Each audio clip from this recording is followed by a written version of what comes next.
నీకు రాజ్ తరుణ్, లావణ్య ఉన్నారండి. ఈ అమ్మాయి కూడా డ్రగ్స్ ఒకసారి పట్టుబడి 2 మంత్స్ జైలుకెళ్ళానని చెప్తుందండి.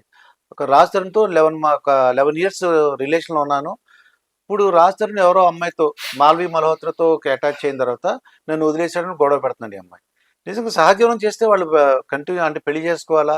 నన్ను పెళ్లి చేసుకోవాలి, నాకు కావాలని అడుగుతుందండి ఆ అమ్మాయి. ఇప్పుడండి దురదృష్టవశాస్తు హ్మ్. పర్మిసివ్ సొసైటీ అయిపోయిందండి. హ్మ్. ఫ్యామిలీకి, రిలేషన్‌షిప్స్‌కి వాల్యూస్ లేవు.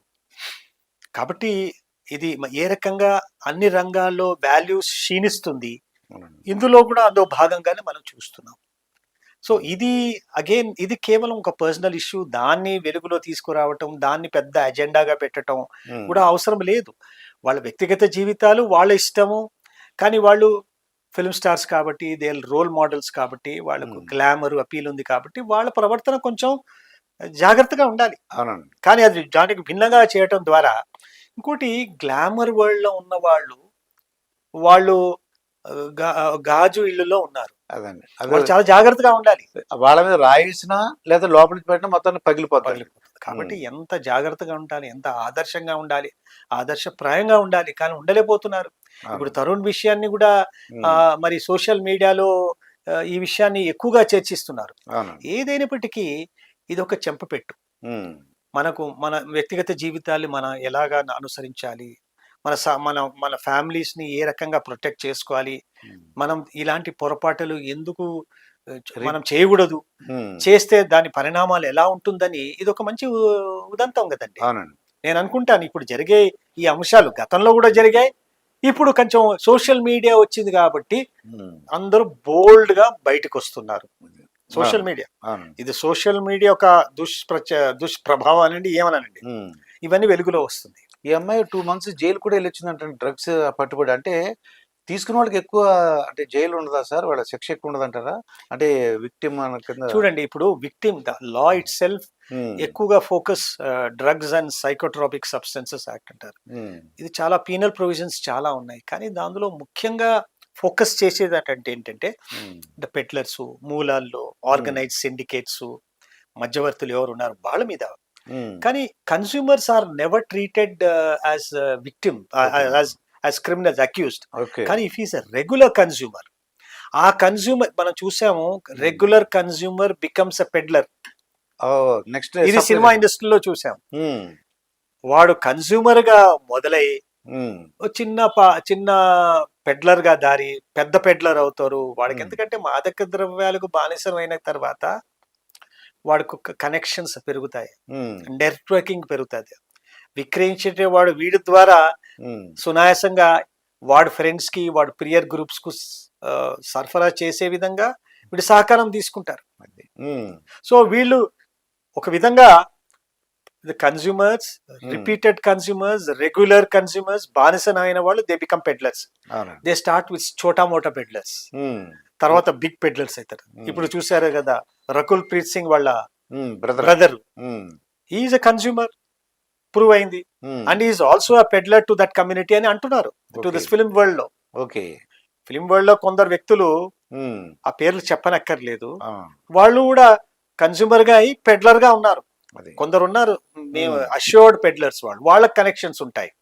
హ్మ్. వాళ్ళకు పెద్ద పెద్ద వాళ్ళతో డార్క్ నెట్ ద్వారా లేకపోతే వేరే చాలా రహస్యమైన మార్గాల ద్వారా వాళ్ళ అవునండి. మద్యాన్ని ఈ యొక్క మాదక ద్రవ్యాలని హ్మ్. వాళ్ళు సరఫరా చేయించుకుంటున్నారు. అసలు ఎక్కడ ప్రొడక్షన్ ఎక్కడ వస్తది సార్ ఇదంతా ఎలా? ఇదంతా చూడండి, మాదక ద్రవ్యాలు అనేది ఆ! కోర్స్ ఇప్పుడు గాంజా అయితే మన రాష్ట్రాల్లో విచ్చలవిడిగా హ్మ్. అందుబాటులో ఉంది. మనకు తెలుసు ఒక రకమైన గాంజా ఎక్కువగా ఏజెన్సీ ప్రాంతాల్లో, అదేవిధంగా తెలంగాణలో జహీరాబాద్, నారాయణఖేడ్, హ్మ్. మహబూబ్ నగర్ ఆ ప్రాంతాల్లో ప్రొడక్షన్ అవుతుంది.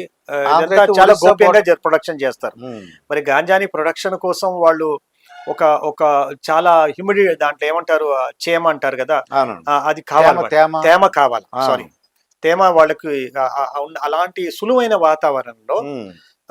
లో హ్యూమిడిటీ ఆ ప్రాంతాల్లో అక్కడ అది గ్రో అవుతుంది ఇంటర్ క్రాప్ మధ్యలో. ఓకే.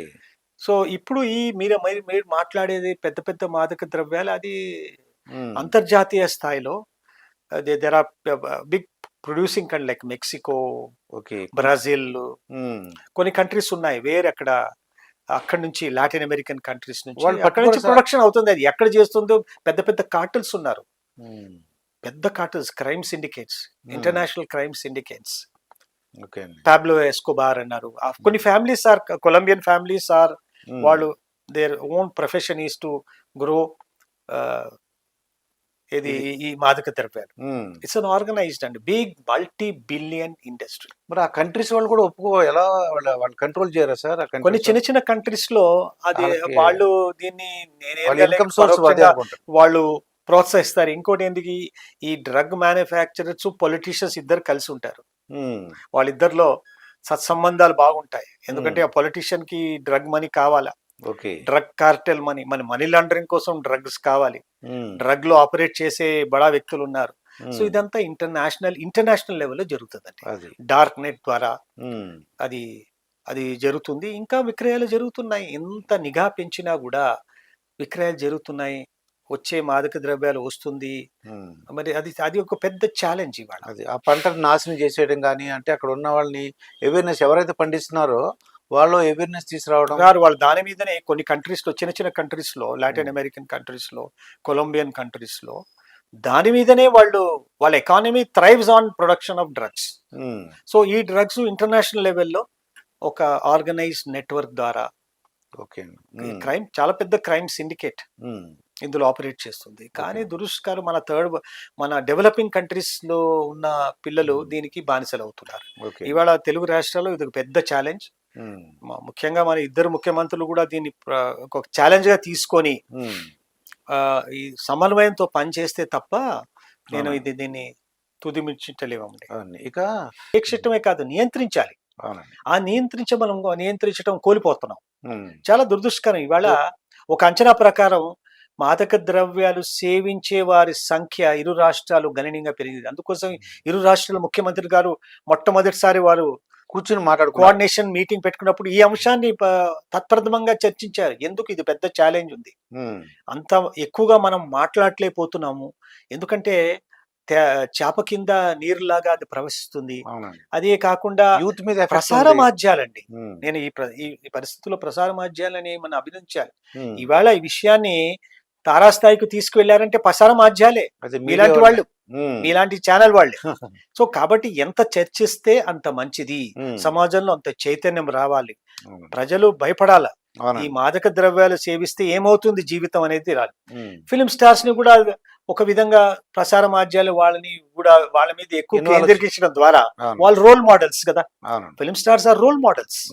మరి ఆ రోల్ మోడల్స్ ను వాడు చేసిన ప్రవర్తనని అందరు కూడా అనుసరిస్తారు. కాబట్టి ఈ రోల్ మోడల్ సరైన వాడు కాదు, ఇలాంటి దురలవాట్లు ఉన్నాయి. సో వాడి మీద చర్య తీసుకోవాలి. ప్రసార మాధ్యాలు ఎక్కువగా ఫిలిం స్టార్స్ ని ఎక్కువగా చూపించారు. చాలా మంది అంటారు టీఆర్పీ రేటింగ్స్ కోసం చూసారని. కాదు, టీఆర్పీ రేటింగ్ ఒక అంశం అయితే వాస్తవంగా వీళ్ళు రోల్ మోడల్స్. కాబట్టి వీళ్ళు రోల్ మోడల్స్ వాళ్ళ ప్రవర్తన ఎలా ఉండాలి, ఆదర్శంగా ఉండాలి. సో ఈ ఆదర్శంగా ఉన్న వాళ్ళు ఈ రకంగా చేస్తున్నారని చూపించడం తప్పే ఉందండి. అదండి, సమాజం రేపు మేల్కొంటుంది.